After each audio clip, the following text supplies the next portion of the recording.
Good evening, everyone. Welcome very much. Welcome to our end of November Why I Believe. I was going to say our November Why I Believe, but this is the month where we've had 2 guests, which is wonderful. Just a quick, out of interest for myself, hands up if you've been to all of them.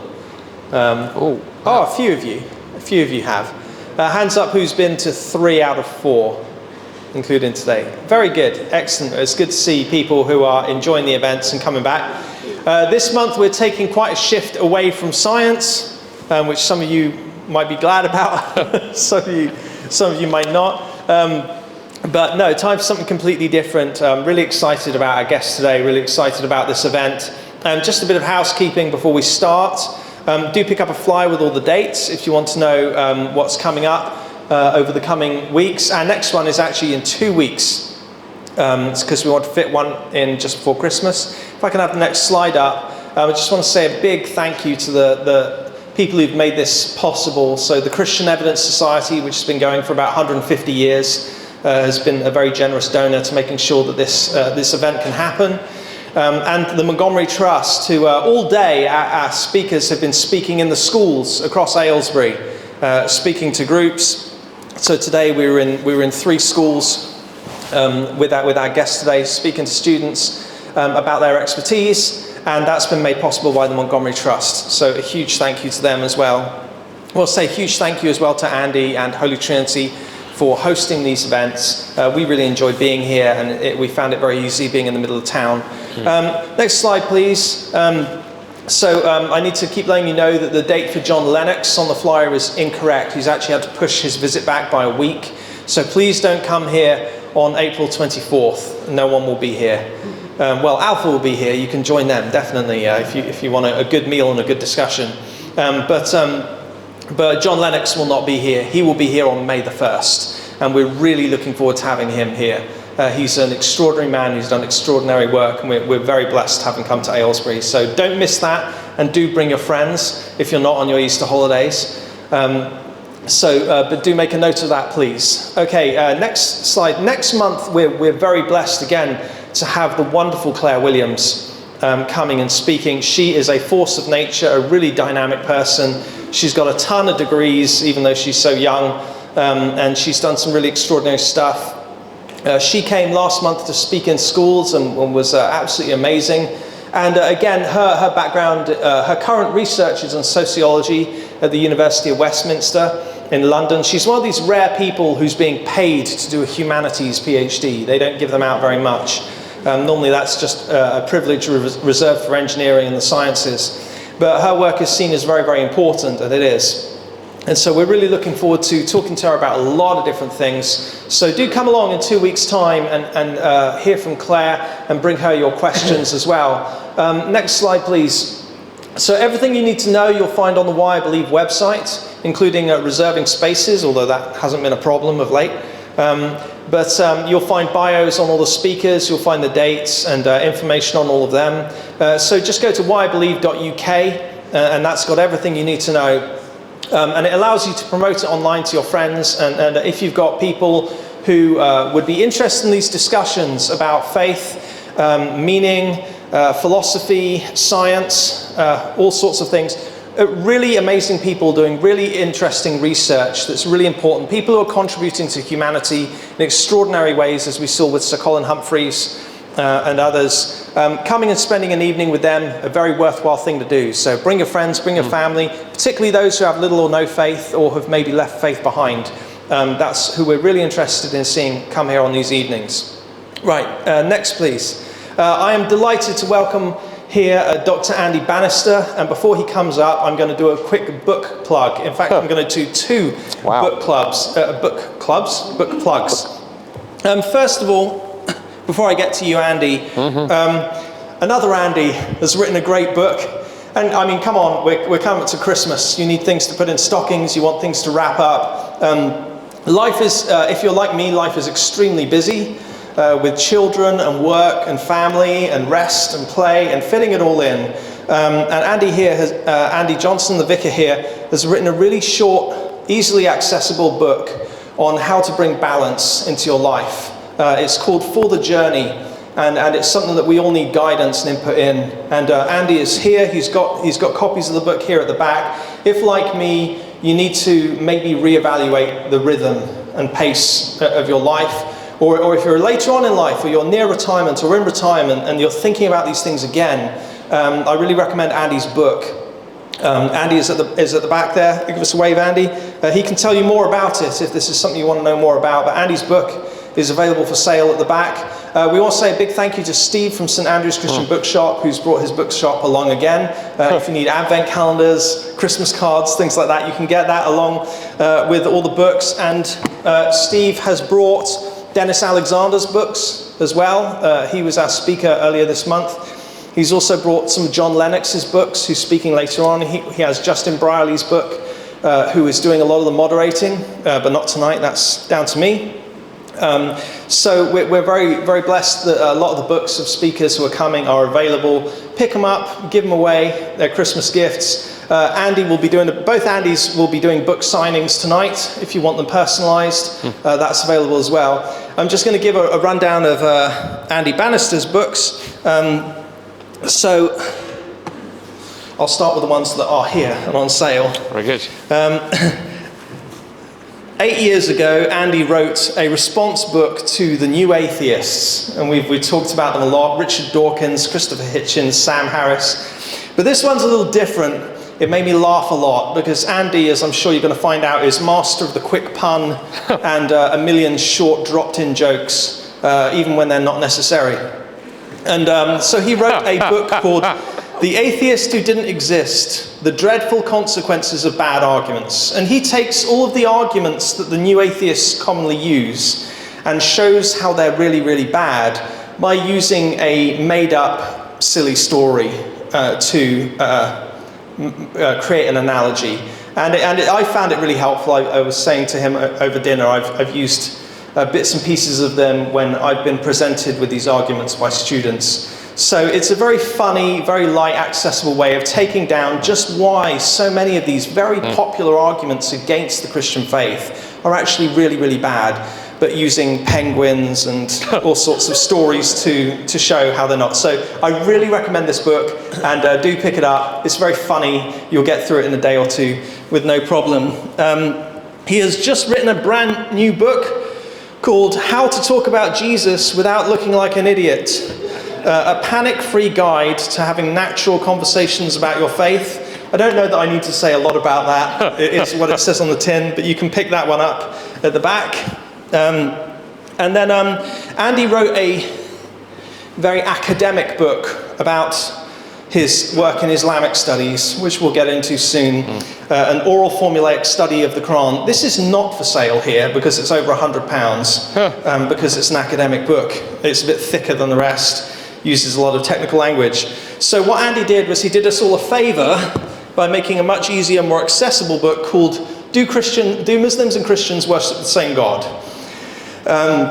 And this is a lot more easy to read. It takes a lot of the content and information and breaks it down into very accessible language. He basically compares the conceptions of God in Islam and Christianity and helps break down not only how you can understand that, but how you can communicate it and answer it to friends of yours who are Muslims or work colleagues or so on and so forth. So I read this book in the holidays. It's fantastic. It's really accessible. I can't recommend it highly enough. So these books are available at the back at the bookshop, and Andy's happy to sign them or have conversations about them with you if you have any questions. So without further ado, can we give a round of applause to Dr. Andy Bannister? Thank you. Thank you. Well, thank you very much for coming to Aylesbury. I know you've already done 3 or 4 hours of speaking. You work your guests hard, don't you? I do work very hard. You know, by the end of Dennis Alexander's time here earlier this month, he'd spoken for 7 hours. God bless him. He loved it, though. Yeah, he's still in hospital, I think I heard. So. And by the way, I have to say it's wonderful being back in Aylesbury because my wife and I lived in just down the road in Aston Clinton for 6 years. In just before 2010, we left for Canada, and this was our church. So it feels like a homecoming of sorts. It feels like a bit of a homecoming. Well, if you feel like moving back, we'll work you hard. Well, yeah, exactly. Yeah, we're now in Swindon, centre of the universe. Yeah. I saw who laughed. Thank you. Kind of. Yes. No, it's been a real pleasure having you today, seeing you speak to students, engage with students, many of whom have other faiths. And in this multicultural hotpot that is the UK right now, I think what you have to say is really, really valuable, and we're really glad you're here. To go in depth a little bit about comparative religion. Yep. But before we start getting into all of the meat of your academic research, let's just hear a bit more about who you are, what you do, why you do it, and why it's interesting. So could you take us on that journey first? Yeah, fantastic. Thank you for that barrage of questions. Yeah, we'll go 4 at a time. 4 at a time, and by the time I've answered the first one, I'll have forgotten the next 3. So what do I do? So you've heard who I am. I'm Andy Bannister, or was last time I checked. So I head up an organisation called SOLAS. That's the Gaelic word, the Scots word for light. So we're an organisation based originally in Scotland, but now covering the UK. And what we do, Sam, we're a Christian organisation, unapologetically so, but we love taking the message of Jesus out of the four walls of the churches and into schools and universities and pubs and workplaces and curry houses, and it's fantastic. So I love being in those kind of venues and helping people think about life's big questions and seeing how the Christian faith makes sense. And then the other half of what we do is helping Christians who have a faith in Jesus figure out how to talk about that with their friends and their neighbours and their colleagues in sort of winsome ways. And I think very often, so often people who have a faith and who don't talk past each other, and part of what we exist to do is to plug them into each other. So that's my day job. That's what I do. And much like Dennis, who was here earlier this month, your journey's taken you all over the world. It has. You've been in Australia, you've been in Canada. Why has the path you travelled been the way it has been? Well, obviously, as a believer in Jesus, we firmly believe that God's led us on this path. I mean, it's interesting, right? I grew up in London. I'm a South London boy made good, or not so good, my wife would say if she was here, and didn't come from an academic family, didn't come from a university-going family. So if you'd sort of told the 18-year-old me that one day you will have the privilege of speaking on, I lose track of how many continents now, 4 or 5 continents, speaking at universities, engaging with these big questions and thinkers and all these ideas, I think you're nuts. But it's amazing, that journey that we've been on. And yeah, there's been some real highlights. Canada was a real highlight. So we left here in 2010, went over to Toronto for 6 years and had an absolutely fantastic time. And then coming back to the UK was interesting because there are similarities and differences on either side of the Atlantic. So I learnt a lot over here that we could apply back then. But yeah, the journey that God has taken us on has been something else, actually. So how long have you been a Christian, and how did that happen? Yeah, so I was raised in a Christian home there in South London, raised in a good Baptist family. As my parents like to say, you don't have to be a Baptist to go to heaven, but why take chances? That is I think that was their motto. And so I loved growing up in the church. Really enjoyed that. It was a great church in London, great youth work, wonderful Christian examples around us. But I think like a lot of kids from that kind of background, Sam, in my mid-teens, I really began to figure out it wasn't enough just to go to church because my mum and dad did. I needed to figure out what this meant for me. And so I was part of a brilliant youth program at the time. So sometime around about sort of age 13, 14, I first heard the message of Jesus explained in a way that connected with me personally. And that was the moment I said yes to Jesus for myself. It became my own faith, not my mum and dad's. But I remember very early on, actually, I was in school at this point. It wasn't daft. I was well aware that Christianity was just one option among many. The school I went to in South London, we were surrounded by so many other religions. Where I grew up in South London, you could choose from Hinduism, Buddhism, Sikhism, Jainism, Judaism, Islamism. You could even support the local football team, Crystal Palace. We called that masochism. All those different isms. My best mate at school was a Muslim, and very early on that meant, I think, Sam, in my own faith journey, was figuring out, okay, I've got to figure out how Jesus fits into this world of other religions, and I've got to think about some of these big ideas that are out there. So I think some of the stuff that you cover in this series and stuff, began to engage me as a young Christian. Well, I'm sure lots of questions are going to come, but I just wonder, having come to your own faith in your teens, was there a period of serious doubt and exploration where perhaps your faith was troubled, and what was it? Yeah, so that ties in with the Muslim piece, which obviously we're going to talk about this evening. So I kind of then sort of bounced through my late teenage years and early 20s, getting along fine. And then one day, in my early 20s, a gentleman comes to our church and put us on a seminar to help people understand and engage with their Muslim friends. And he described how, as part of what he was doing, every Sunday afternoon he was going up to a place called Speaker's Corner, as part of Hyde Park in London, and he was standing on a ladder and he was preaching to Muslims. And there were hundreds of Muslims there, and he was engaging them in discussions about Jesus and so on. And this sounded amazing, Sam. It sounded phenomenal. And I got talking to him after. Does it? Well, it sounded exciting. Maybe you have a different definition of excitement. And maybe we should try it. We should get you down to Speaker's Corner sometime. You might require 2 ladders, actually. Anyway, I got chatting to him after the seminar, and he said, well, Andy, you need to come to Speaker's Corner. Come and see what we do. So a couple of weeks later, I met him at Marble Arch Underground Station, and there was Jay with 2 ladders, one over each shoulder. And I said, mate, why have you got 2 ladders? He went, well, I'm going to stand on one and speak, Andy, and you're going to stand on the other and speak. And I was like, you said come and see what we do. He went, oh, the best views from a ladder. I went, I've never preached on the street before. He went, oh, it's easy. Any fool could do it. Well, yeah, that turned out to be wrong. And then I said, I've never talked to Muslims about my faith really before in detail. He went, oh, again, they're lovely. Nothing could go wrong.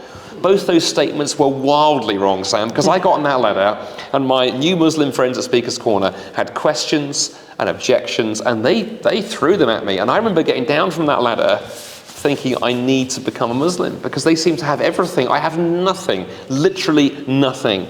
Went home that night, laid awake, tossing and turning. About 3 in the morning, my long-suffering wife turns to me and says, why are you tossing and turning, keeping us both awake? I told her my story, and her words were, why don't you read a book? Ideally in the morning, it's 3 a.m. But so the following morning, I went to the local Christian bookstore and told them my problem, and they said, what you need, Andy, is apologetics. Never heard this word. I thought it sounded like a breakfast cereal, actually, some sort of healthy snack you might have at the breakfast table. Turns out it's the part of Christian theology concerned with giving reasons and evidence. Bought some books, went back to Speaker's Corner a week later, having read everything with answers to every question they'd asked. It was brilliant, and they had new questions. And so I looked stupid in public over again. But for 3 months, about 3 months that process, I would go to Speaker's Corner on the weekend, I would be ritually humiliated in public, and I would read and read, because I wanted to get answers and I wanted to know what was true. So yeah, that was, jokes aside, that was a tough period, because it was like, I want to know what's true, and there's some real work to do here, and there are real arguments on the other side. But obviously I came through that, and we'll talk about where that went, I guess. Yeah, fascinating. I've never met anyone who's done what you've done, which is you went to... There's a reason for that, I think, possibly. You went to university, you went to London School of Theology and did a degree in Christian theology. Yeah.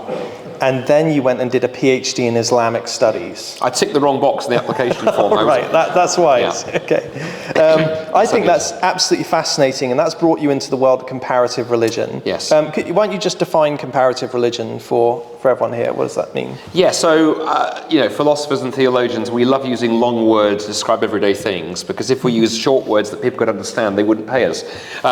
So comparative religion does actually mean like it sounds on the tin. It means what you're looking at is you're taking some of the different religions out there, you're comparing them, you're examining them together, you're seeing what are the differences, what are the similarities, do they say the same things about God, different things about God? And for me, really my focus has always been on Christianity and Islam. There are other religions out there, but it's been those 2 big ones.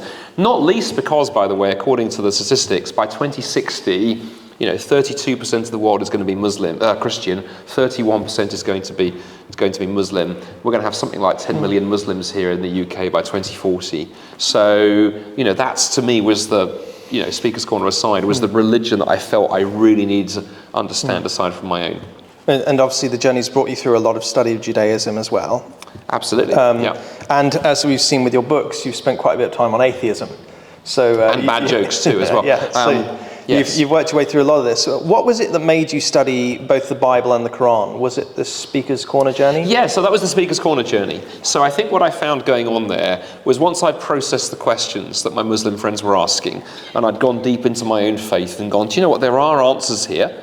I have to work hard, but there are answers here. Then the natural thing that arose, Sam, was, okay, I need to now be studying what my friends believe, because I think if you're going to talk to someone of a different faith, and you've got a faith of your own, in my case being a Christian, it felt only fair to actually study what they believe. So firstly, I started reading the Quran, not the easiest thing to read, but worked through it. Then I began reading, Islamic theology, and then I came across the questions on the other side.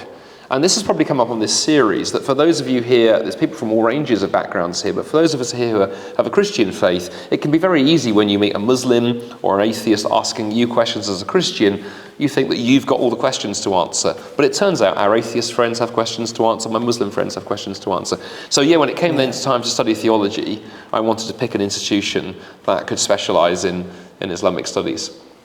Yeah, we hear a lot on the news and in media that the Bible and the Quran are very, very similar, because the Abrahamic religions, they're all bracketed together as basically having the same root and the same tree. But as someone who is a researcher, Andy is an active researcher in Islamic studies with 2 universities worldwide, one in Melbourne and one in Canada.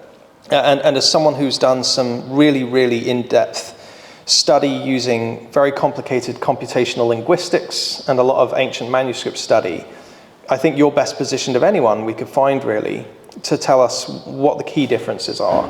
Can you give us a whistle-stop tour of the key differences between the Bible and the Quran? Well, let's start where you began with that question, the Bible and the Quran, because I think the difference underpinning that is actually the difference in understanding of who God is, but we can come to that in a moment. There can be a temptation to assume that exactly as you say, that you have Judaism, and then Christianity, and then Islam, and they're all related. I would say now, particularly in the last 20 to 30 years, much more research has been done in comparative religion to show that's actually a total myth, that actually what we need to be thinking about is Judaism and Christianity, and over here is Islam. The clue to that, by the way, is that clearly Judaism and Christianity are related. In the Bible alone, you have the Old Testament, which we share with our Jewish friends as Christians. We have the New Testament. The New Testament quotes the Old Testament about 2,000 times.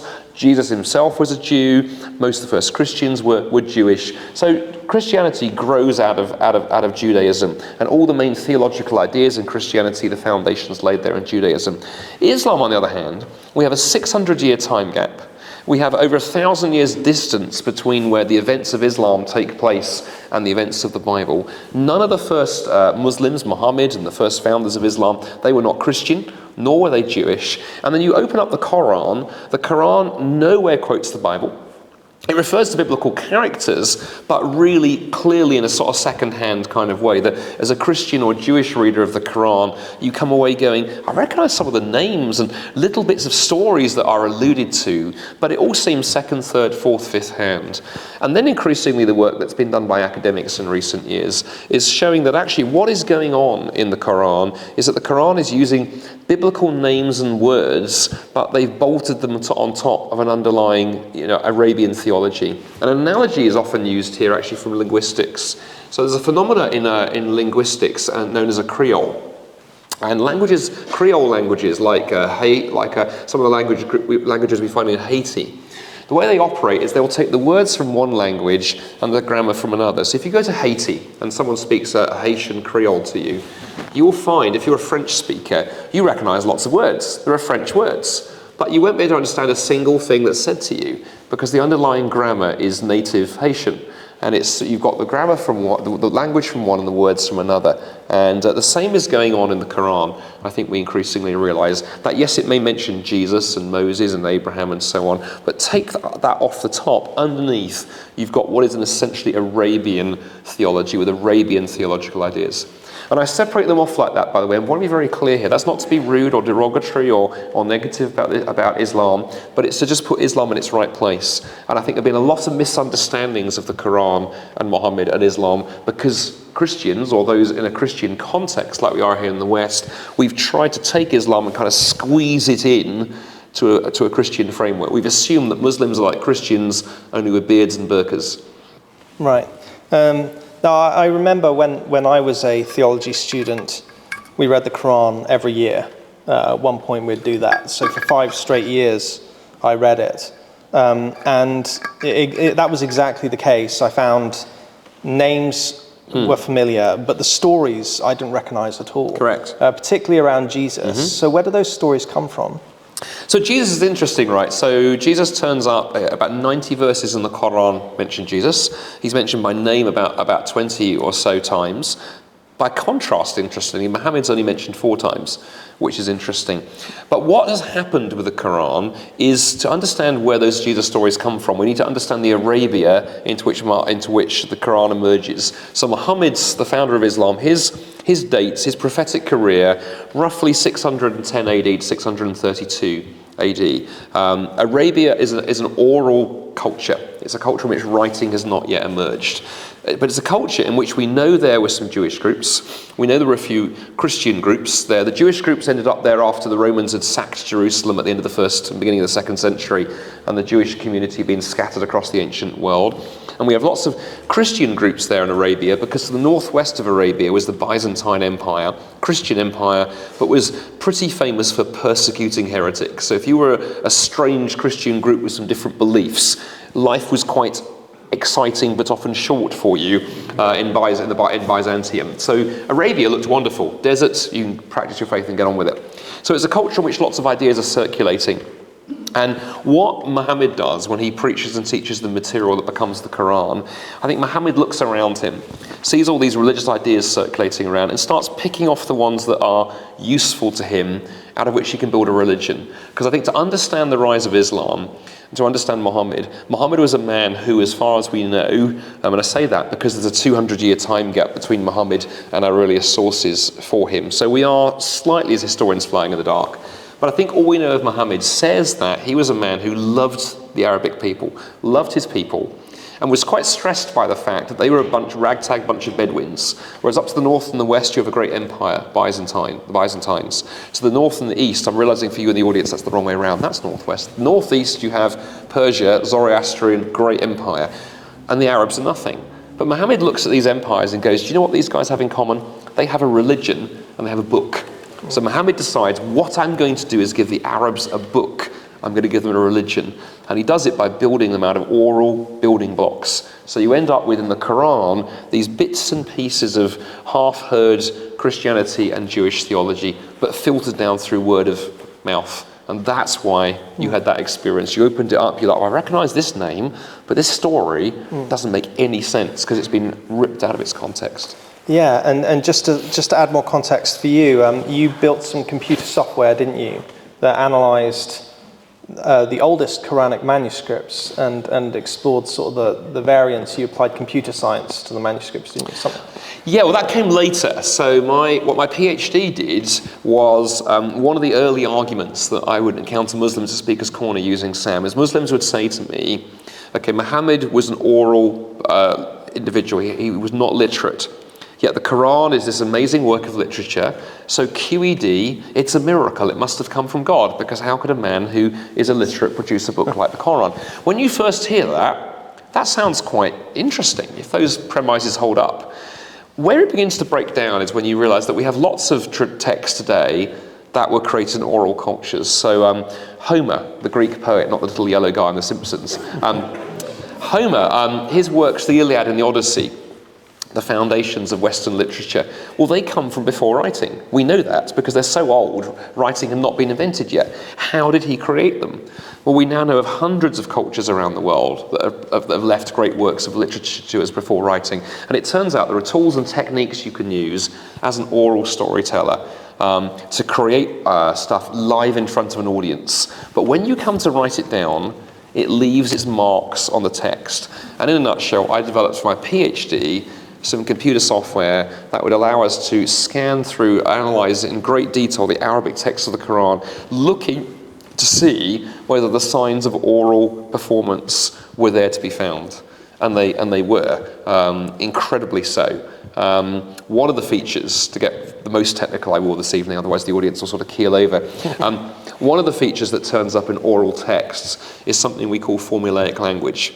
So in oral cultures, short repeated phrases are used time and time again to enable you to perform in front of an audience. We have echoes of this today. So for those of you who have young children or grandchildren or young kids around you, if a 5-year-old or 6-year-old bounces up to you, Sam, like your youngest is 6, right? And says, Daddy, Daddy, Daddy, tell me the story of the 3 little pigs. How do you begin a fairy tale, Sam? What do you say?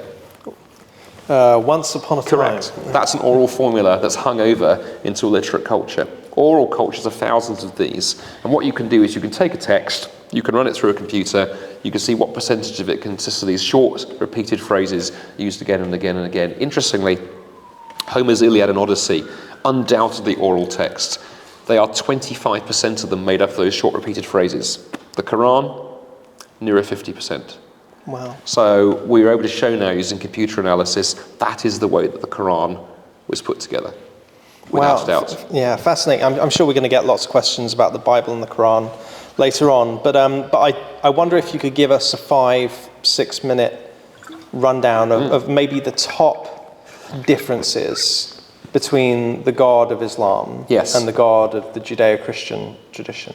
Yeah, brilliant question. It's almost like we rehearsed this. And it's a brilliant question, Sam, because one of the confusions in religion for some time, we talked about this in the schools today, right, is that we hear, Muslims talk about belief in one God, Christians talk about belief in one God, and so therefore people naturally believe, it must be the same God.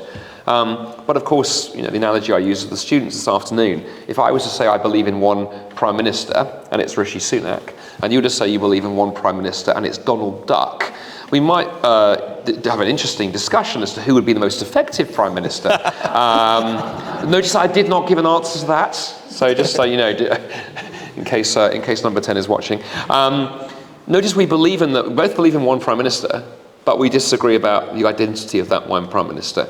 Or if we walked out the church this evening and grabbed a couple of passers-by and we managed to find a passing Marxist, and we managed to find a passing capitalist, and we said to these folks, do you believe in economics? And both went, yes, we believe in economics. And if we said, fantastic, look, Marxism and capitalism are the same because they all believe in economics, you'd have missed something important. And I think the same is going on when it comes to God. So in the book, Do Muslims and Christians Worship the Same God? Available for $8.99 at all good booksellers, and the same price at bad booksellers too, by the way. Never do that joke, ever again. In that book, in the 4th chapter, I do a deep dive into the Bible and into the Quran, and I ask the question, okay, how does the Quran describe God? And how does the Bible describe God? And I argue in the book that actually when you look through the Bible, both Old and New Testaments, there are 5, we did 4 this afternoon, but there are 5 characteristics that are used time and time and time again, that are central to the identity of the God of the Bible. If you ask the Bible, who is God? What is he like? This is the answer that comes back. And for the Bible, it's that God is relational. That's there across the whole of the Bible. You think about, the book of Genesis. God creates the Garden of Eden and Adam and Eve, and he steps into the garden, he walks and talks. He appears, he walks and talks with Abraham. He talks with Moses face to face as a man speaks with his friends, as Exodus. He steps into history in the person of Jesus, and he walks and talks with us in the new creation, book of Revelation. He's a God who is relational. He's a God who can be known. So the God of the Bible reveals not just his commands, but also his character. He's a God who is holy. The Bible comes back to this time and time again, that God is so holy that sin can't even come into his presence. He's a God who is love, not just a God who acts lovingly, but a God who is love. And he's a God who has demonstrated that love in action through suffering. Most clearly in Jesus and the cross, but also in the Old Testament we see that too. And we could unpack each of those themes in more detail. Turn over to the Quran, and the Quran denies, rejects, or ignores all 5 of those themes. The God of the Quran is not a relational God. In fact, the Quran retells the story of Adam and Eve in the garden, and God is removed, he's not there. The Quran's description of heaven is interesting. The Quran's description of heaven is a place where there are rivers of wine, crystal clear fountains of water, fruit trees, and more controversially, young women for the men to enjoy. God's presence is not there. That's not part of the Quranic view of heaven. The God of the Quran reveals his commands, but never more than that. He doesn't reveal himself, his identity. Interestingly, holy is only used 8 times of God in the Quran. The Quran really ignores that theme. Actually, it doesn't contradict it, just isn't interested in it. Love is not something that is ascribed to God in the Quran. Nowhere does the Quran say God is a God of love. And in fact, you'll come across some Muslim theologians who say Muslims should not use that word because love implies weakness. If you love something, you lack something. And then suffering, my word, the Quran does not go there. God is above all of that. And the more you look at those differences, Sam, you have to conclude we would be foolish or at the best woefully naive to conclude we are talking about the same God here. And I often say to people who push back on that, I would just say, well, how many differences do you need before you realize that this is a profound difference? And again, I stress this is not to criticize the Quran or denigrate it. My Muslim friends, when I describe those things, wouldn't often go, well, hang on, you're being insulting. They'd go, well, we're proud of it, that there's differences. Why would you want a God who's relational? We have a God who's austere and proud and powerful and mighty and all these things. Well, the God of the Bible is those things, but it's also a God who is relational, a God who is not just high and lifted up, but steps into history. Yeah, I know, I'm conscious we could spend so much time on this. I'm sure it will come up in questions very much. But I want to move on to some of the critiques of religion in general, which Christianity is placed into. Because you do get a lot of messages about religion on the whole today and have done for my whole lifetime that I think we should try and address because we might stimulate some questions in them. And I want to begin with the elephant in the room, and I do mean the elephant, because this is a very popular RE trope in religious studies in schools, but also just in general. And it's hands up if you're familiar with the parable of the blind men and the elephant. Yeah, it's this idea that all religions are basically the same. And they're all just attempts to reach out for the same being or spirituality. But why don't you break it down for a nutshell and then explain why the elephant is problematic? Exactly. So let's produce the pachyderm. So let's talk about elephants for a moment. So for those of you who don't know the parable of the blind man and the elephant, it tells the story of a king who brings an elephant into his throne room and then brings in a number of blind men. For this example, let's use 4 for simplicity. And those blind men have never met an elephant before. And he sort of invites the blind men to go and experience the elephant. And the first blind man grabs hold of the elephant's tail and gives it a tug. And he says, aha, an elephant is like a rope. Second blind man grabs hold of one of the elephant's legs and announces, you're wrong, man. An elephant's like a tree.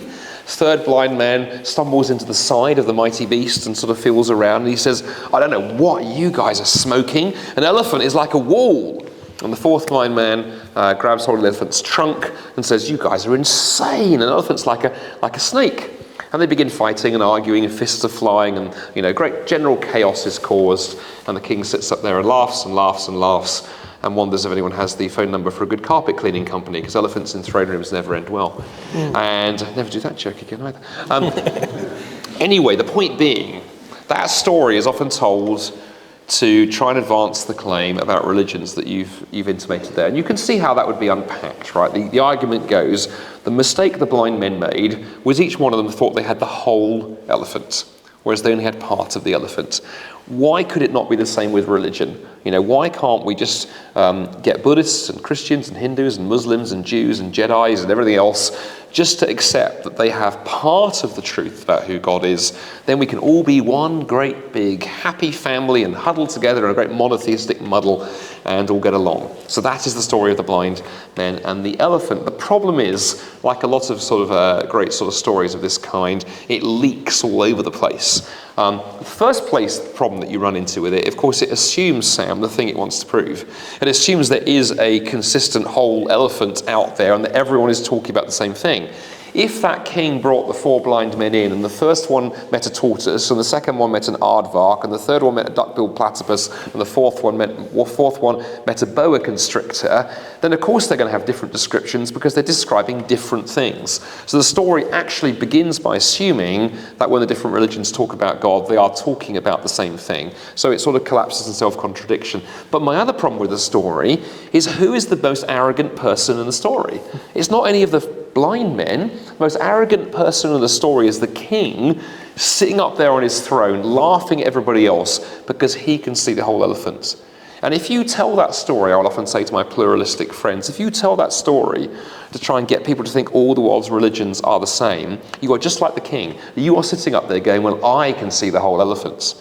And if only those Muslims and Christians and Jews and Jedis and Jains and everything else, if only they were as wise as I were, they would see that we're all part of the same reality. And so there's a problem there. But the one last thing we didn't do in schools today, so you get a bonus one, because you've heard this story before, so I can see Sam nodding off. He's very polite, but you know. The other problem is it assumes that God is this sort of vague idea out in the clouds somewhere that we can't figure out, and therefore all the world's religions are best guesses. And of course, if religion is just a best guess, then how arrogant of me as a Christian to say my best guess is better than my Muslim friend's best guess. But Christianity is not, has not, and has never been about saying, well, here's a best guess about what God is like. Christianity is the claim that rather than being God out there vaguely somewhere, that in Jesus Christ, God stepped into space and time and history and came to show us what he was like. It's nothing about us guessing our way to God and everything about him coming to us. So it misunderstands that parable, exactly what is going on in the Christian faith in the first place. Yeah, and all, I mean, there's hundreds of religions, but all the big six disagree about who Jesus is. Mm-hmm. So what makes Jesus so unique? And why is the Christian claim of Jesus correct? Well, the first couple of things I would say about why Jesus is unique are a good place to start, Sam, because whatever you believe here this evening, if you're here as a Christian this evening, or if you're a guest from a different faith, or indeed no faith this evening, the first two reasons why Jesus is unique are universal. And so the first one is this. I often say to people, isn't it interesting that if you were to make two lists, and on list number one, you were to write the names of people who have been the most influential people in history, who have shaped history the most. And on the second list, you were to write the names of people who have claimed to be God.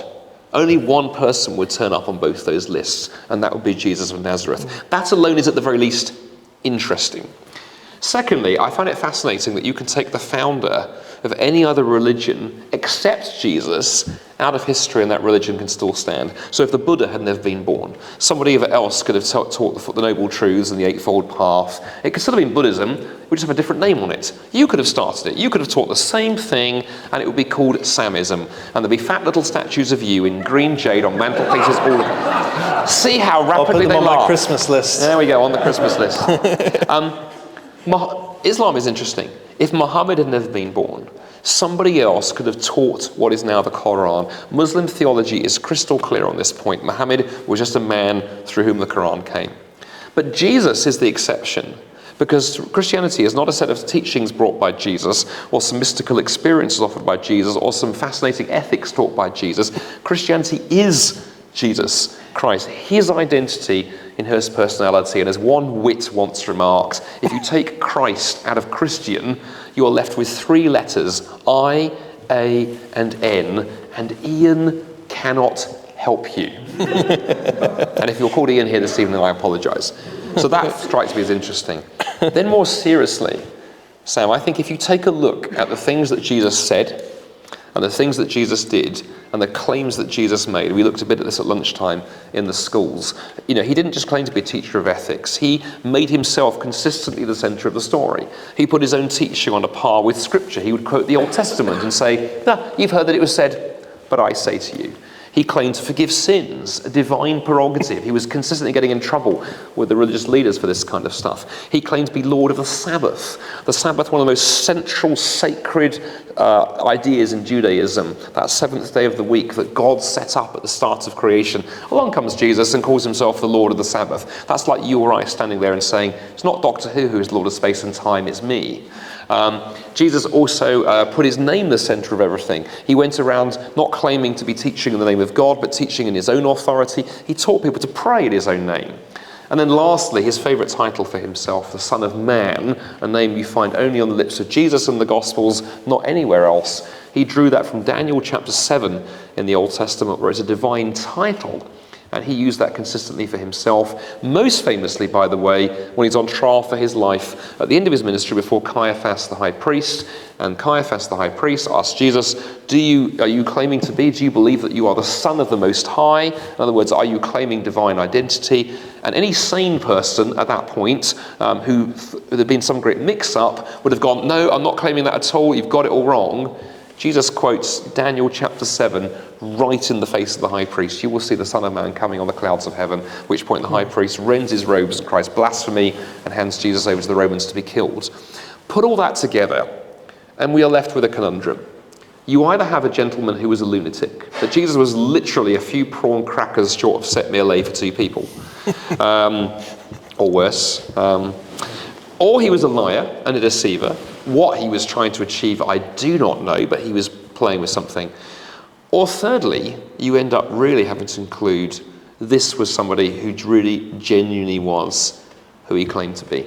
Those are really the three options open to you. You don't have I'm just a religious leader option.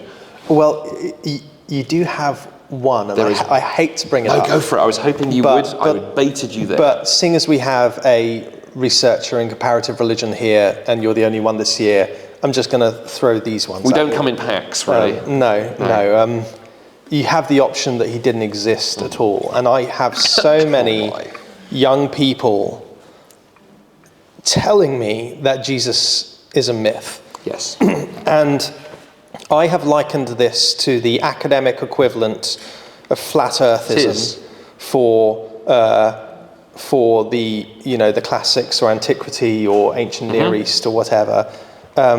So could you just address Jesus mythicism? It's actually quite depressing, isn't it? Because the flat earth analogy is a good one. And I often would say to people, I come across these well-meaning folks. Apologies to any flat earthers who are here this evening. We can have a chat afterwards. I'd love to.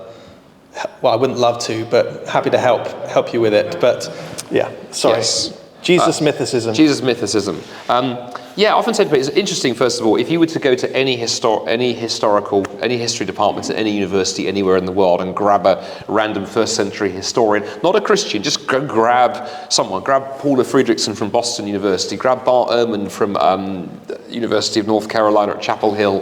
We've got an agnostic and an atheist there, and say, did Jesus exist? They'd go, what are you talking about? Are you insane? You're up there with, suggesting the Roman Empire never existed. So it's not even a fringe position, it's a mad position. Reason that it's a mad position. Firstly, of course, we have really good historical sources. So we can start with the Gospels, actually. You don't need to take the Gospels and the New Testament as sacred scripture. Just take them as first century documents. And they look like Greco-Roman biographies. They're full of names and dates and details and signs of eyewitness testimony. So you've got those documents. Then we turn over to the other documents we have from outside the New Testament, things like Tacitus, the Roman historian, Josephus, the Jewish historian. So we have those folks who refer to Jesus. But then the other big piece of evidence, you have the Jesus movement. If you don't have Jesus, something has to explain what caused the early church to begin and fracture off from Judaism. Because the first Christians were all predominantly Jewish. They had a perfectly good religion. It was a religion that Jews were proud of. It functioned for 1,500 years or more. It was good. It was worked. It glued the community together. What is the disruption that causes the Jesus event? And with a Jesus-shaped hole in history. But it gets even tougher. If you were some, random bunch of Jews who drank the wrong wine in the first century and sort of, in a drug-fueled sort of flight of fancy decided to invent a new religion for some reason, for goodness knows what, why would you come up with someone like Jesus of Nazareth? You're claiming this guy's the Messiah.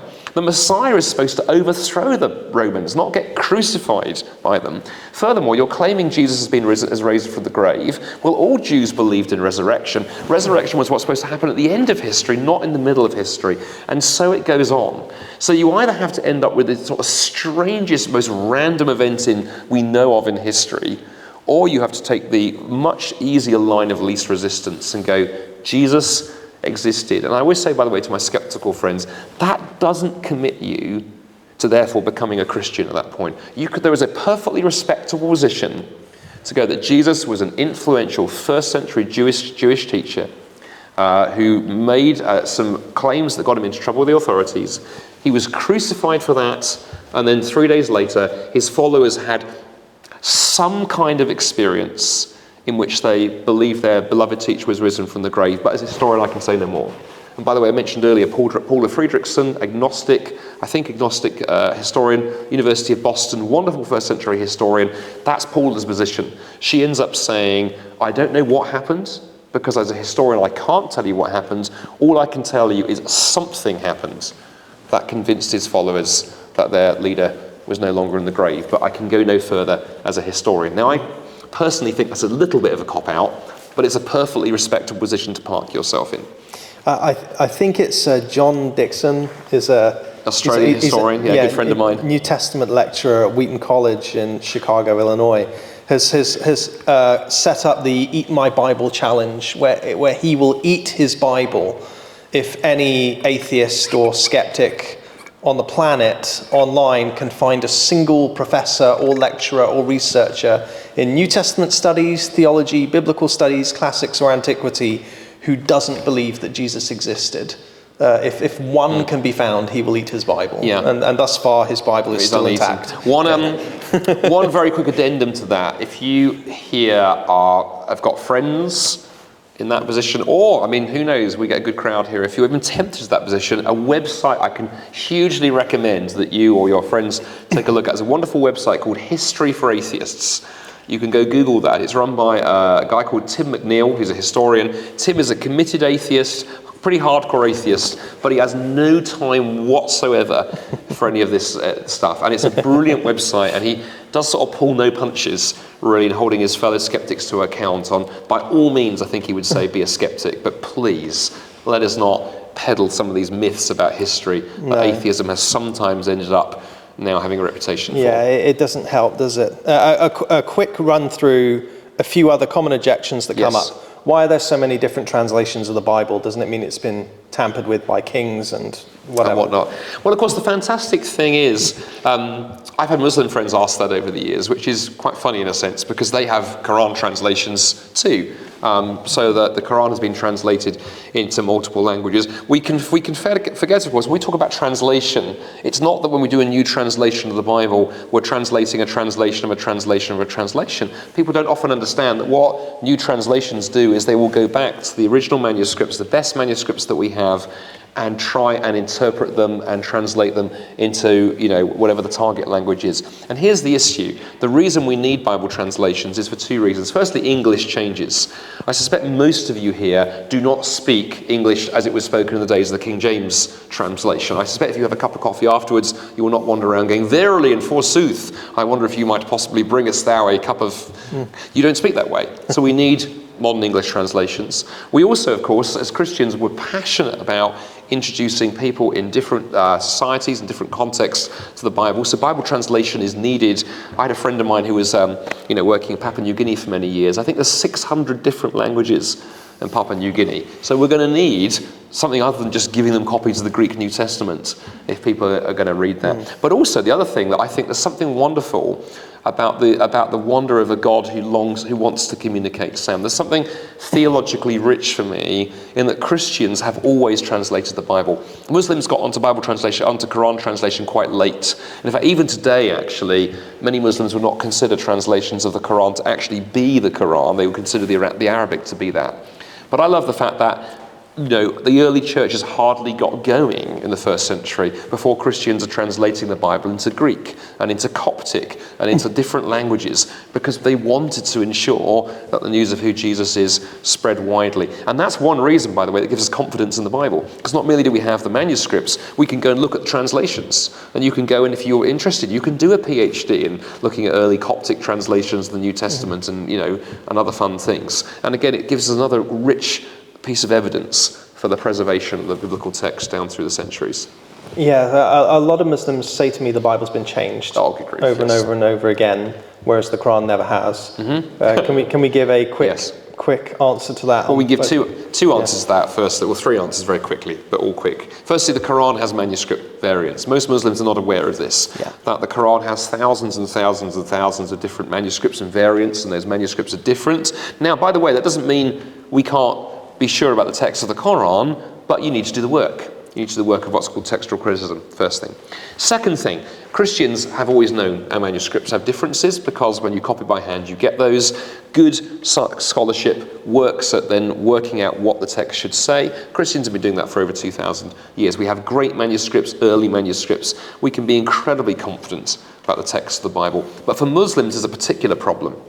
And this is more of a theological one. I'll often say to a Muslim friend, if you're telling me that you believe that all the scriptures that came before the Quran have been corrupted and changed and are unreliable, is that what you're saying? And I've had Muslim friends say, yes, that's what I'm saying. That's why, only the Quran has been preserved. Okay, help me out here. Did those early manuscripts, did the Bible, was it corrupted and changed and altered because Allah, God, was too weak to protect it? I mean, he wanted to protect it, but he just couldn't. He couldn't stop humans fiddling with it. Or was it that God couldn't be bothered?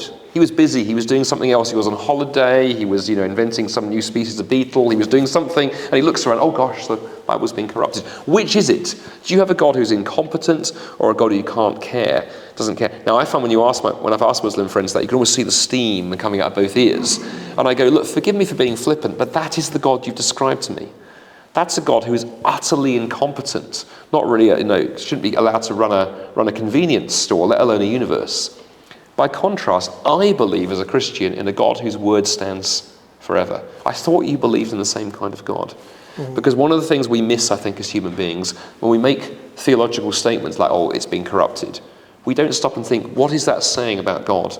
And there are implications in what we believe. Yeah. Well, what about getting Jesus wrong? Assuming he existed, which we're going to go with for now. What about the idea that Jesus was actually just a man whose divinity was added later, or was just an amplified humanity? And then with that, people say, well, why is the virgin birth only in 2 Gospels? This sort of shows that it was just made up later on or something. Let's just finish with Jesus before we get to questions. Absolutely. Well, we kind of touched on that earlier when we talked about those divine claims that Jesus made. But what I like to do, Sam, in those settings, rather than sort of get distracted with the virgin birth and so on, let's just take the Gospel that's considered to be the earliest of the 4 Gospels, which is Mark's Gospel. Some scholars would date that to the sort of 50s and 60s, but you and I were talking earlier, I think you know a guy called James Crosley, who is an atheist New Testament scholar. He dates Mark's Gospel to the end of the 30s, beginning of the 40s, thinks it's incredibly early. So we're talking within 10 to 20 years of the life of Jesus, very early document. So if we look at our very earliest document for the life of Jesus, in Mark chapter 1, Mark quotes Isaiah from hundreds of years before, and this prophecy that Isaiah had about a way being prepared in the wilderness, and then Yahweh, God, coming down that way to return to his people. He then quotes that and applies that to John the Baptist. John the Baptist prepares the way, and Jesus comes down it. So Mark chapter 1, we have Mark, the writer of the earliest gospel, literally shouting at you, Jesus is Yahweh, and quoting Isaiah to prove it. Mark chapter 2, we have the healing of the paralytic. I alluded to that earlier. The guy who's lowered through the roof by his friends. Jesus looks at him and says, son, your sins are forgiven. The religious leaders go insane and nuts. How can you say this? Only God can forgive sins. Jesus then plays with them, quite frankly, and goes, yeah, good point. Which is easier then, to say your sins are forgiven or to say you're healed, get up and walk? To prove I can do the former, I'll do the latter. The next chapter in Mark's Gospel is where he declares himself to be Lord of the Sabbath. We've talked about that one. The next chapter, he calms the storm. He heals demons. He heals the sick. He casts out demons. On and on it goes, right through to the Mark chapter 7, chapter 8. Am I referencing wrong there for a moment? Where Jesus turns to his disciples, and having done all this, turns to them and says, who do the crowd say that I am? And the crowds give various answers. The disciples give various answers to this. And then Jesus looks at them and says, okay, who do you say that I am? So Jesus forcing that question of divine identity. And then in the second half of Mark's Gospel, Jesus heads up to Jerusalem, triggers this confrontation with the religious leaders, is put on trial for blasphemy before Caiaphas, the high priest, accused of blasphemy, quotes Daniel chapter 9 at the high priest, and is then sent away to be executed as a blasphemer. And I put that before people and go, that is incredibly early. That is not a late development in Christology. That is incredibly, incredibly, incredibly early. So the idea that we have Jesus who's just a Jewish rabbi teaching a few minor things, and then later his disciples came along and invented divine claims. You have the problem that is so early that there's no time for that kind of development. Nor, by the way, does it explain what triggers the reaction of the authorities. If he was just a Jewish rabbi going around and claiming a few odd things, the first century was full of those. That doesn't get you crucified. No. Jesus triggers that reaction from the authorities by the claims that he made. And then, by the way, we have the fact that we have the resurrection vindicating those claims, and the fact that every Christian group we know of in the entire of history, even the weird ones, all worshipped Jesus. That was what defined you as a Christian. Well, we have been around a lot of different material this evening. I'm sure you have plenty of questions, but to help some of those questions, what we'll do, if I could just get the next slide up, we'll give a very short bathroom break. We'll give 2 or 3 minutes. Feel free to stand up, stretch your legs, or think about your questions. But if you scan the QR code on the slide here, we'll start taking your questions on Slido. So let's take 2 or 3 minutes, and then there's lots and lots of different things you can ask about. We look forward to putting your questions to Dr. Andy Bannister in a moment. Thank you. Oh, good question, Sam. Very good, very good. Try and answer the most popular ones as we go. Good stuff. Right, let's get started. Let's go for it. I'll go with the most popular one right now. Yes. Anonymous asks... Oh, good name. How do we know we can trust the writers of the Bible? How are they better than Muhammad? Oh gosh, well there's 2 interesting questions jammed together. Well, the first thing I would say in terms of trust Muhammad is it depends on what you mean by trust Muhammad for what. Because we refer to Jesus being mentioned in the Quran, for example. You've got, as I said earlier, over 600 years, 1,000 miles away, different culture. So you've got somebody who's talking about a context they've got no way of knowing anything about, which is why, by the way, no secular historian that I've come across would, in their right mind, would suggest, when we're writing on the 1st century and Jesus and the early Christians, let's go and see what the Quran says. It would not be taken seriously. When we turn to the Gospels, on the other hand, the great thing about the Gospels, we've got a number of things going for them. Firstly, they're all early, but they're all within the lifetime of the eyewitnesses. We talked about Mark's Gospel earlier, being late 30s, early 40s, maybe at the most in the 50s. Then you have Matthew, and you have Luke, and you have John. There are 3 other Gospel writers there. And those 4 writers have some degree of independence. So you've got at least 4 different sources there. Plus, of course, we've got the Apostle Paul writing in that period, and 1 or 2 others as well. So we've got 5 or 6 semi-independent sources for the life of Jesus, all writing within the lifetime of the eyewitnesses. Most scholars, not all, but most would date the 4 Gospels to before 70 AD. And the reason we can be sure of that, by the way, in 70 AD you have the sack and the fall of Jerusalem. When the Romans come in and flatten Jerusalem, they've had enough of this rebellious province of Judea, and it's game over for Jerusalem and the temple and so on and so forth. I don't see how you really can't see that seismic event reflected in the Gospels. So they're written before then. So that's the first thing. Secondly, there's been a lot of recent work done on the Gospels showing we have very good reason to think they contain high quality eyewitness information. Because when eyewitnesses give accounts and reports and details, normally they give you clues that there are eyewitnesses by the incidental details. And there are lots of incidental details in the Gospels. Good one, for example, with geography. People's knowledge of places they don't know, particularly before the days of the internet, is pretty sketchy.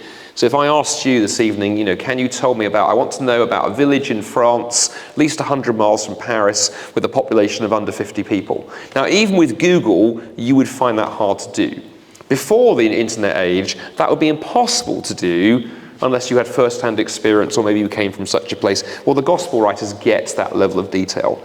They get that level of geographical detail. They know about the economics, the agriculture, the weather patterns, the politics.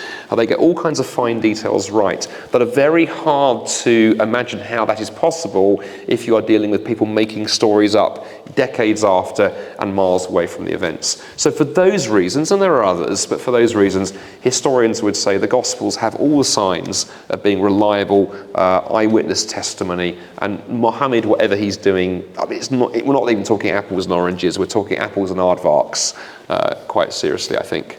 Well, connected to that, Ben asks, what are the reasons for scholars dating the Gospels over 40 years after Jesus? And is there a case for earlier written Gospels? Yeah, really good question, Ben. Thank you for giving a name and not just being anonymous. So the later point is given to us by the fall of Jerusalem in 70 of going that, again, that doesn't look like that's reflected in the Gospels. And the latest Gospel is generally considered to be John's Gospel.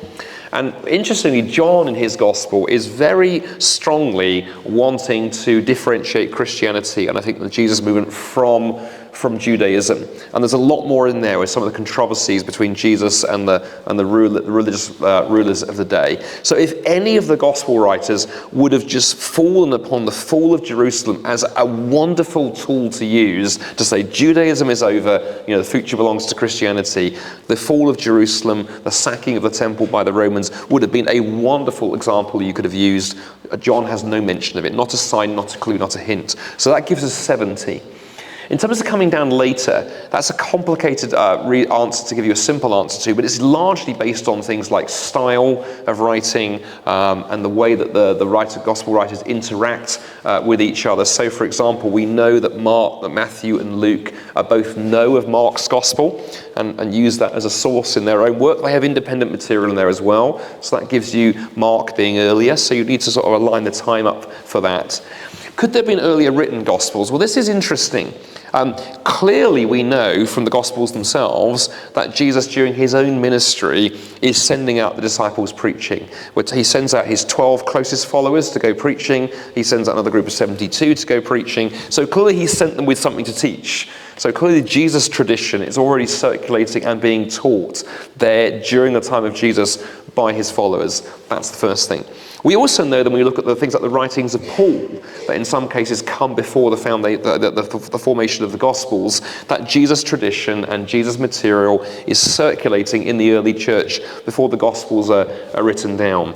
Some of that is probably likely to be oral, but also in the day we have writing is available.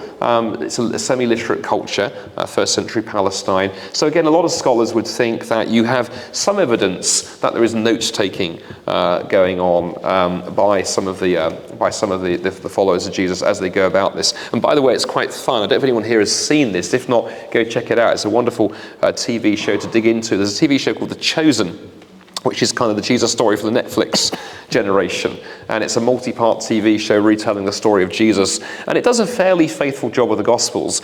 We were watching it the other night, and it was quite nice little touches they put in there. They have Matthew, the tax collector, who later writes one of the Gospels. There's quite a few scenes in The Chosen where he's got his notepad and he's noting down the things that Jesus has said. And I thought, that's quite a nice touch, because whoever's done the script writing for that show is in touch with modern scholarship, because there is a lot of argument that someone like Matthew, who is clearly a trained scribe because he was a tax collector, probably shows evidence of drawing upon having taken notes during the time of Jesus. Yeah, I know T.C. Mitchell, who's the curator of all the Bible artifacts at the British Museum. He says a safe, as he puts it, a safe dating of the Gospels is to put Mark about 50 AD latest, Matthew and Luke at 70 AD latest, and John at about 90. So just on that very point, though, I've had a couple of friends who both started their PhDs in New Testament studies, who would both make the argument that I think John, he's, with respect to your friend, has gone a bit too late, and yes, that's based on the dating of John in the 90s is generally based on some assumptions about the development of writing and literacy and style. And I think those assumptions have now been questioned. Yeah. So I would say I think we're going to see the dates go there is a little bit earlier. There is a very active, growing movement of people who are dating John a lot earlier than that. 70 I think just around 70 would be a fair date. Yes, yeah, absolutely. Right, I've got to do this question next because Good, okay. I've got to do it while we have time. Oh gosh, it's going to be a long How one. do you explain the Trinity? How does this compare to the oneness of Allah? Oh my word, what a wonderful question. In a minute or less, if you can. In 1 minute or less, your time starts now, and Andy, you're only allowed 2 heresies. Right, let me say a couple of things straight away. The first thing is Muslims will often compare, the Trinity and in their version of God. They have a God who is utterly indivisibly one. And Muslims will sometimes say to me things like, well, we have a simple version of God, you've got a complex version of God. Yeah, hear that all the time. Yeah, there you go. Well, a great response to that is to go, simplicity does not equal truth. If simplicity equaled truth, we could forget about quantum physics, we could forget about pure mathematics, and we could forget about the rules of cricket. So some things that are complicated are true. There is not a one-to-one correspondence. Furthermore, by the way, our Muslim friends have some complexities. So in Orthodox Islamic theology, the Quran, and I think the Trinity is hard, here's a complicated idea to get your head around. In Orthodox Muslim theology, the Quran is uncreated. So the book that we may have in front of us today is created, but the text of the Quran has always existed eternally on tablets of stone beside God in heaven. So now you have a problem. You haven't got one up there, you've got 2. You've got God and God's word. And I often say to Muslims who go, well, that's a minor problem, to go, really? Medieval Muslim theologians spent thousands of pages of ink wrestling with that one. So it's not a case of simple over here, complex over here. But when we come to the Trinity, 2 things that are important. I think it's very important as Christians here that we are clear in what we believe. Muslims hear Christians to be saying, we believe in one God and 3 gods. God is 1 and 3. That's actually not quite right. We believe in a God who is 1 what and 3 whos. Most of us, all of us in this room are 1 what and 1 who. So Sam, if we said, what is he? Bit impolite. He's a human being, he's 1 what, and he's 1 who, he's Sam. God, on the other hand, Christians believe, is 1 what, he is God, he's got a divine nature, but he's 3 persons, Father, Son, and Holy Spirit. That is not a contradiction. It's a complex, big idea to get our heads around, but it's not a contradiction. But the other thing I'm always at pains to say to Muslims and others, let's begin the right way around. Rather than start with the Trinity, let's start with Jesus. Because the first Christians didn't go, you know what, the Trinity, that'd be a fun idea, let's come up with that one, that'll cause medieval theologians a headache as they try and find the language for this. The early Christians were faced with Jesus and his identity and the claims he made. And then along came, Christian theology in the 300s and 400s and tried to find the philosophical language to explain him. We need to start with the question of who is Jesus? And if Jesus was claiming divinity, as I've argued earlier that he was, then the question is not, is he possible? We've seen that he is. Then the question is, how do we find a language to explain that? So I prefer to come at the Trinity through the lens of Jesus rather than reverse that trend and come from philosophy down. Yeah, brilliant. By the way, if when we finish you want to ask Andy more questions or clarifications, then go for it. He'll be signing books. Assumes he's got any brain left at this point. Keep picking at him when he does that. What would you say to a Muslim that claims their definition of love is just different to ours? And that Allah still loves us, just not in the way that we recognise? Well, the problem is, that's a lovely thing to say, but I think I would turn around and say, can you help me understand what you mean? A great question we can ask when we're dealing with people from different backgrounds is, what do you mean by that? Because that sounds lovely, but what do we mean? Next thing we could press into is go, well, can you give me any evidence that Allah loves us? Can you give me an example of that language being used in the Quran?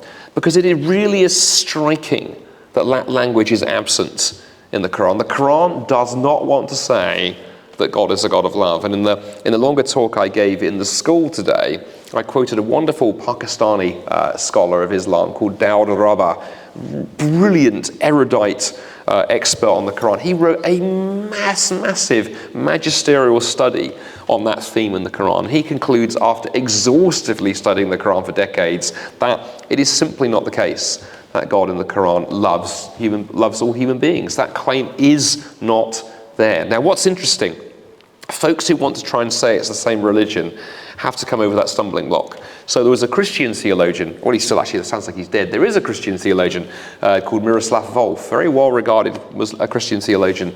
A few years ago wrote a book called Allah, A Christian Response, in which he claims that the God that Muslims worship and the God that Christians worship is the same.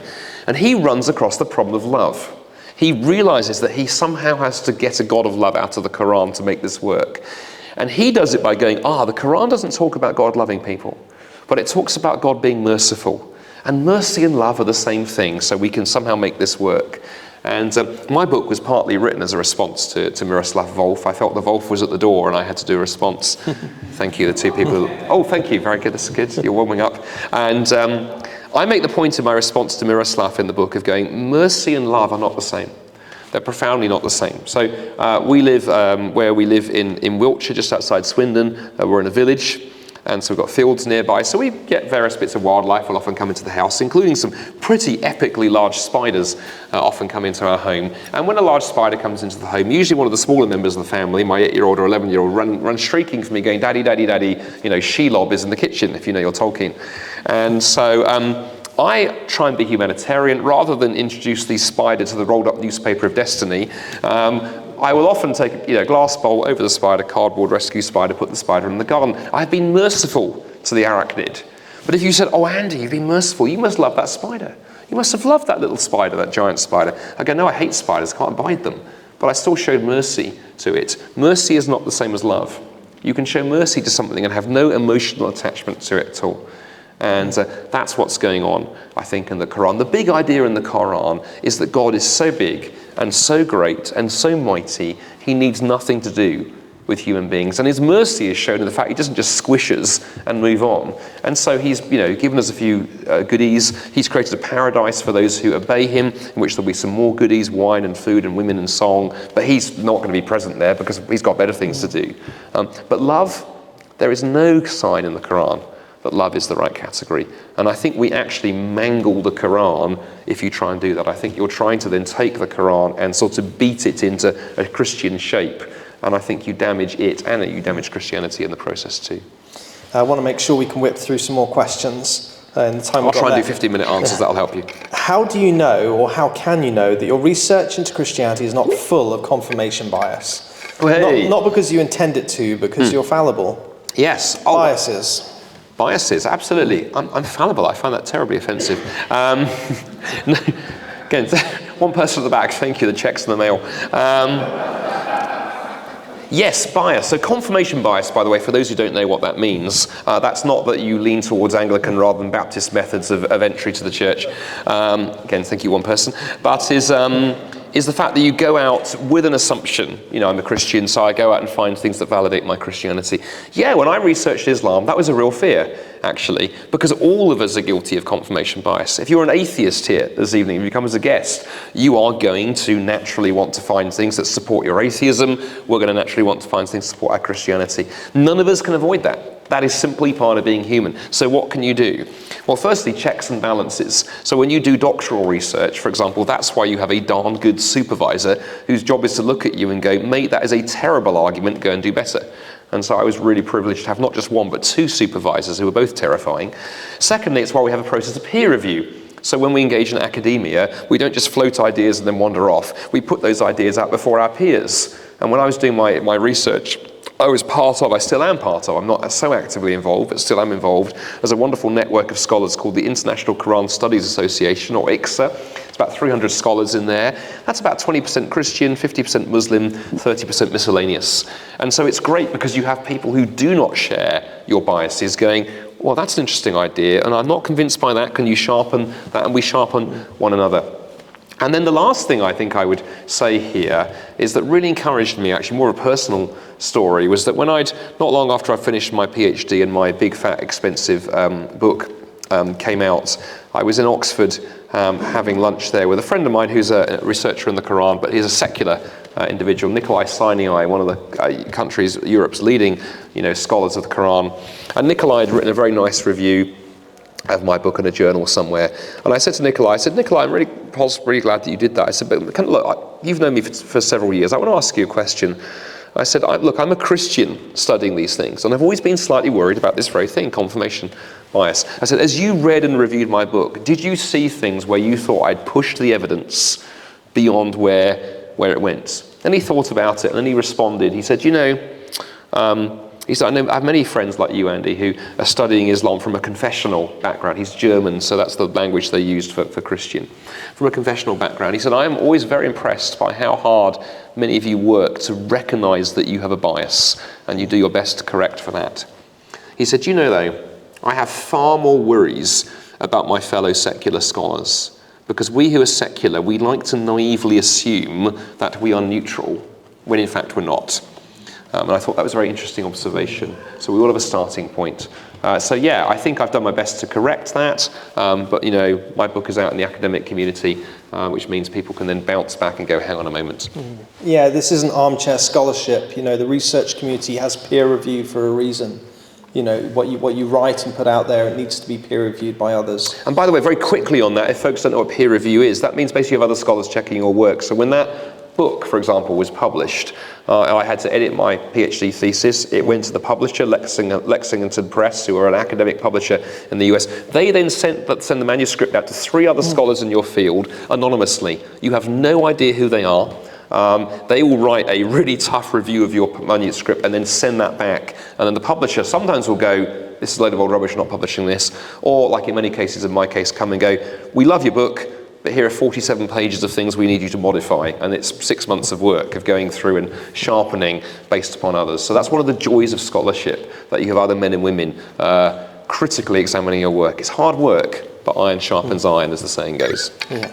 We've got a couple of quick ones. I'll just say a comment on them, and you pick whichever ones you want to say a bit more on. You go for it. We've got 2 that are very similar. Yep. How would you respond to a Muslim quoting Matthew 24:36 against the divinity of Christ?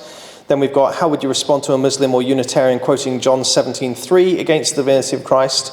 Look, the commonality there is it's one verse. How about they read the rest of Matthew 24 and see if it aligns with what this thing, or the rest of John 17, or the rest of John, or the rest of Matthew. Look, Muslims and Jehovah's Witnesses and Mormons, they are trained to nitpick a single verse and proof text it and say, aha, you see this one verse here? It proves my case. And you all you need to say is, yes, we'll read the next verse. And by the way, or the one before it. Exactly. As somebody once said, never read a Bible verse again. Always read a chapter. By the way, on that latter one, just because you livened it up, you mentioned the Jehovah's Witnesses. You can play the same game in reverse, because the Jehovah's Witnesses have their own translation of the Bible, which they've tried to sort of, remove as many references to the divinity of Jesus as they can. But there's an interesting one they've left, which is Romans 5 verse 8, which is an evangelist, by the way. I'm talking as an academic so far, but as a committed evangelist, I love that verse. That's the verse that says, but God demonstrates his own love in this, that while we were still sinners, Christ died for us. That verse is still there in their translation. And think about the logic of that for a moment. If Sam stepped out of the building this evening and someone fires a shot, and I dive in front of the bullet and take the bullet for Sam, and Sam went, the vicar of this church loved me so much that Andy Bannister took a bullet for me, you'd go, what? That doesn't work. We know what Andy thinks of you. He took the bullet. It doesn't tell you anything about what the vicar thinks. And if Jesus is not divine, that verse that's in the Jehovah's Witness translation makes absolutely no sense. That what Jesus does tells you nothing about what God thinks about you, but only if the Christian story is true. And that's the verse I will often go to with JW friends and say, can you help me understand what's going on here? Yeah, there's so many great questions here. If we don't answer it, please do write it down. And Sam will answer them all later. So yeah. I want to answer one here because it comes a lot from Muslims and atheists. Yes. Because why is the Bible considered so important when it was not fully compiled until some 350 to 400 years after Christ? Well, first of all, I want to say the Muratorian canon, which is the first Christian canon, is from the middle of the 2nd century. So the idea that the whole Bible wasn't finished and being sent around until 200 years after that is just not true. But what do you want to say about people who say, the Bible, it was by compiled, do we mean written or just all the books put together? We really mean the books, we really mean the books put together, and I think in one sense you've answered it. and most of the more sensible work that's been done on canon, which is the process of recognizing which books belong in the Bible, that was a process not of that wasn't a group of Christians sitting around in about sort of 325 at the Council of Nicaea going, do you know, we need a Bible, mate? What book should we go at? Anybody got any suggestions? It was really a case of what was done then was looking around and going, which books are Christians universally across the church, across the world using? Right, well, those are the obvious answers. And the four Gospels are being, for example, just to take those, we know of those circulating as a group centuries before that. And the Muratorian canon is a fragment that comes much earlier that gives a window into that. And by the way, if it's Muslims asking that, I always say to my Muslim friends, be very careful, because Muhammad dies in 632 AD. The Quran is not written down at that point. Shortly after, the first caliph, the first ruler of Islam after Muhammad, Caliph Abu Bakr, people come to him and say, we need to write this Quran thing down because the people who memorize the various things that Muhammad said are dying. And Abu Bakr apparently says, my word, how could we do something that Muhammad himself didn't do? Well, there's a bit of argy-bargy, they decide to do it. It's a massive process of editing the Quran. Scroll forward 50 years to the third caliph.